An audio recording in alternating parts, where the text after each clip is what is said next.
gathering was called a hop. The party was called a hop. So you could also say hip hop. Hop as a gathering. Hip, I am aware. Hop of the gathering. I am aware of the group. I am aware of my leaping forward. I know why I move. That's the purpose and meaning of hip hop. Hip, to know, hop, to move. When you're hip to your hop, you know why you move. This is the beginning of freedom, right here.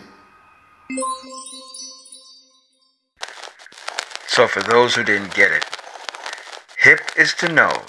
It's a form of intelligence. To be hip is to be update and relevant. Hop is a form of movement. You can just observe a hop. You gotta hop up and do it. Hip and hop is more than music. Hip is the knowledge. Hop is the movement. Hip and hop is intelligent movement.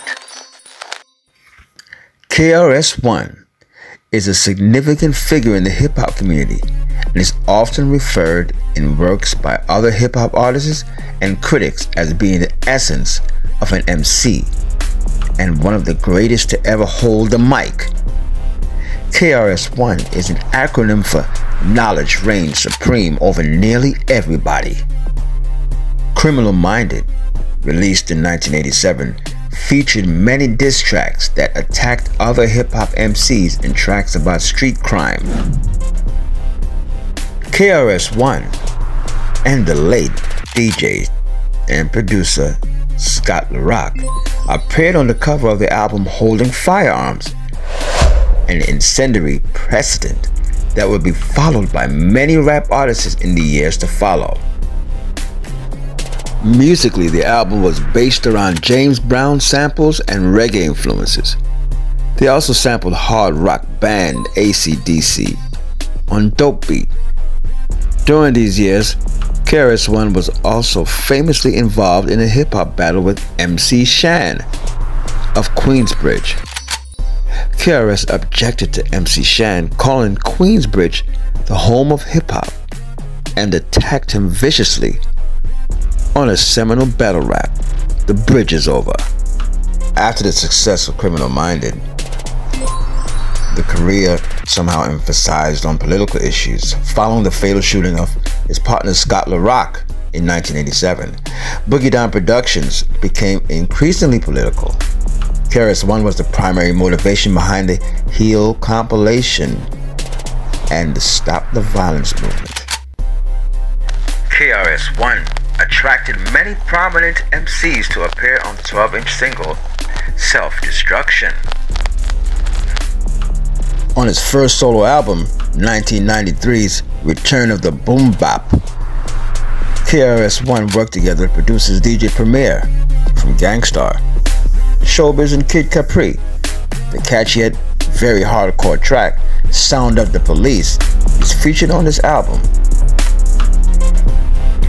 Let's fast forward. The mainstream media acknowledged KRS-ONE's philosophy.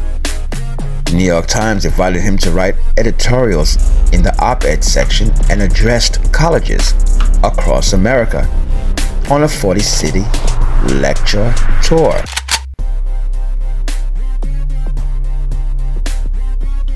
In 2004, KRS-ONE provoked controversy when quoted in a panel discussion hosted by New Yorker magazine as saying that African Americans cheered when 9/11 happened.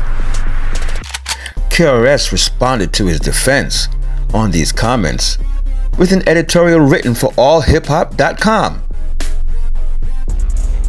In it, KRS said, "I was asked about why hip-hop has not engaged the current situation more, meaning 9/11.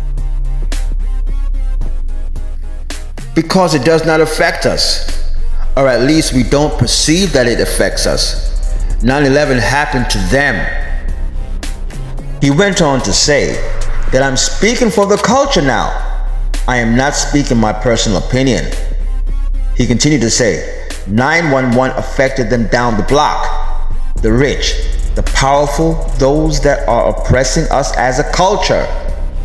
Sony, RCA, RBMG, Universal, the radio stations, Clear Channel, Viacom, with BET and MTV, those are our oppressors.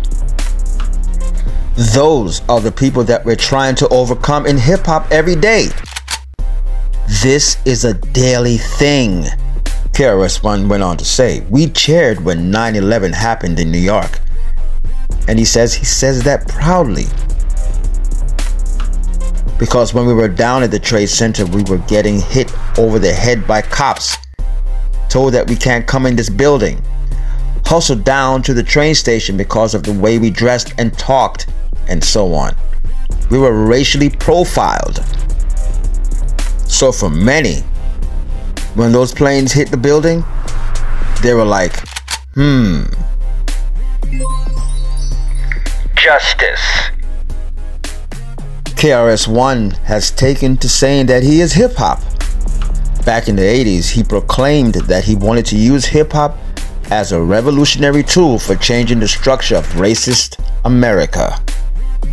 From searching for the edge of the hip-hop world, pushing the boundaries of hip-hop, he finally came to the comprehension that it was not a tool or political program to use as his medium. The teacher and philosopher discovered it's who he is and what he remained so passionately married to. The belligerent beats, the evolution of styles and platforms, and the unambiguous apparition of validity and demise. Almost by definition, KRS-One is the sole embodiment of hip-hop. His life story is the timeline of the cultural movement. Point out also is that a lot of people they say, well, wow, Chris, he was homeless for like 7 years. How did it happen? And to a lot of the people that listen to you or listening to us right now are trying to get into the business of recording. And it's one thing to have a demo, and it's another thing to own your demo. And that was a very important step in my life, to have to really realize that it's not really about your talent. In the music industry, your talent is only worth 5% of what you do. The other 95% is who you're down with, who's behind you, this, that, and the other, how much you know. So the people asking the question how we came up from that, it has a lot to do with education of business, a lot to do with education of self. We relied strictly on our inner self, and that's basically how it happened.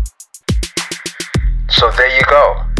In his own words, KRS-One, original member of Boogie Down Productions. Thank you for watching, and thank you for listening. You've been watching Invincible Philosophy with KRS-One. Stay tuned, and I'll catch you on the next one.